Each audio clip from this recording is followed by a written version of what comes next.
Election Rajya Sabha election ಎಲ್ಲ ಮುಗಿದು sir. ಎರಡನೇ ಹಂತದ ಸಚಿವ ಸಂಪುಟ ವಿಸ್ತರಣೆಗೆ ದಿನಾಂಕ ಇನ್ನೂ ನಿಗದಿಯಾಗಿಲ್ಲ. ಉತ್ತರ ಕರ್ನಾಟಕ ಭಾಗಕ್ಕೆ ಈಗ ಹೆಚ್ಚಿನ ಪ್ರಾತಿನಿಧ್ಯ ಕೊಡಬೇಕು ಅನ್ನೋ ಕೂಗಿದೆ. ಹೈಕಮಾಂಡ್ದವ್ರು ಎಲ್ಲವನ್ನೂ ಗಮನಿಸ್ತಾ ಇದ್ದಾರೆ. ನಮ್ಮ ನಾಯಕರಾದಂಥ ಖರ್ಗೆ ಸಾಹೇಬರು ಆ ಭಾಗದ ನಾಯಕರಿದ್ದಾರೆ. ಎಂಟೈರ್ ದೇಶದಲ್ಲೇನೋ ಏನು ನಡೀತಾ ಇದೆ ಗಮನಿಸ್ತಕ್ಕಂಥ ಖರ್ಗೆ ಸಾಹೇಬರು ಉತ್ತರ ಕರ್ನಾಟಕ ಟೋಟಲ್ ಕರ್ನಾಟಕದ ವಿಷಯದಲ್ಲಿ ಅವ್ರಿಗೆ ಹಲವಾರು ವಿಷಯಗಳು ಗೊತ್ತಿದ್ದಾವೆ. ಅದರಿಂದ ಅಲ್ಲಿ ಎಲ್ಲಿ ಅನ್ಯಾಯ ಆಗಲಾರ್ದಂಗೆ ಜಾತಿ ಏರಿಯಾ ಅವನ್ನೆಲ್ಲವನ್ನು ಗಮನಿಸ್ಕೊಂಡು ಮಾಡ್ತಾರೆ, ಮಂತ್ರಿಮಂಡಲ ಮಾಡ್ತಾರೆ. ಸರ್, ಉಪಚುನಾವಣೆಯನ್ನು ನೀವು ಗೆಲ್ಲಿಸ್ಕೊಂಡ್ಬಂದ್ರಿ ಈ ಬಾರಿ.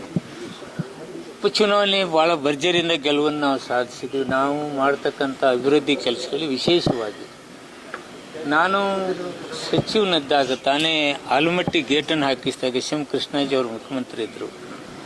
ಆವಾಗ ಇಡೀ ಕ್ಯಾಬಿನೆಟ್ ಅಲ್ಲಿ ತೆಗೆದುಕೊಂಡು ಹೋಗಿ ಇಷ್ಟು ಅನೌನ್ಸ್ ನಾವು ಕೊಡ್ತಿದ್ದೀವಿ, ಯಾವುದೇ ತೊಂದರೆ ಆಗೋದಿಲ್ಲ ಅನ್ನೋ ರೀತಿಯಲ್ಲಿ ಹೇಳಿ ಅವತ್ತು ನಾನು ಗೇಟ್ ಹಾಕಿದ್ದೆ.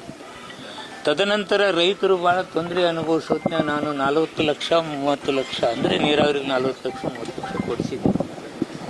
ಹಾಗೂ ಮೆಡಿಕಲ್ ಕಾಲೇಜ್ಗಳು ಕ್ಷೇತ್ರಗಳಲ್ಲಿ ಆ ಭಾಗದ ರೈತಾಪಿ ವರ್ಗದವ್ರಿಗೆ ಏನು ಬೇಕು ಬಹಳ ಲಿಫ್ಟ್ ಇರಿಗೇಷನ್ಗಳು ಮಾಡ್ತಕ್ಕಂಥ ಕೆಲಸ ನಾವು ಮಾಡಿದ್ದೇವೆ. ಇವನ್ನೆಲ್ಲದನ್ನು ಗಮನಿಸ್ತಾರೆ ಹಾಗೆ ಅಂತಕ್ಕಂಥ ಭಾವನೆ. ಅದನ್ನು ನಾನು ವೆರಿ ಕಾನ್ಫಿಡೆಂಟ್ ಮ್ಯಾನ್, ನಾನು ಮಂತ್ರಿಮಂಡಲದಲ್ಲಿ ಸೇರ್ತೇನೆ ಅಂತಕ್ಕಂಥ ಕಾನ್ಫಿಡೆಂಟ್ ಇದೆ. ಸಮುದಾಯಕ್ಕೆ ಸರ್ ಹಿಂದೆ ಇದ್ದಂಥ ಪ್ರಾತಿನಿಧ್ಯವನ್ನು ಈಗ ಹೆಚ್ಚು ಕೊಡಬೇಕು ಅಂತ ಹೇಳ್ತಾರೆ. ಯಾಕೆಂದರೆ ಸಿದ್ದರಾಮಯ್ಯನವರಂಥ ನಾಯಕರಿಲ್ಲ ಈಗ. ಸಿದ್ದರಾಮಯ್ಯ ನಾಯಕರಂದರೆ ಇವರು ಡಿ ಕೆ ಶಿವಕುಮಾರ್ ಸಾಹೇಬರು ನಾಯಕರೇ.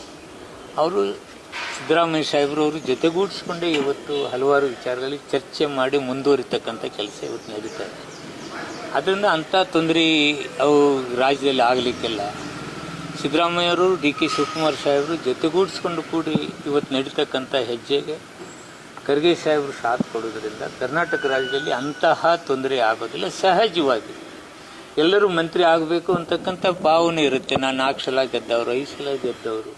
ಕಾಂಗ್ರೆಸ್ ಒಂದು ದೊಡ್ಡ ಪಾರ್ಟಿ, ಬಹಳ ದಿವಸಗಳಿಂದ ಇಲ್ಲಿ MLA ದಿಢೀರ್ನೆ ಹುಟ್ಟಿ ಇವತ್ತೇ MLA ಆಗಿದ್ದಾರೆ ಅಂದರೆ ಯಾರ್ಯಾರು ಎಲ್ಲರಿಗೂ ಕೊಡ್ಬೋದು.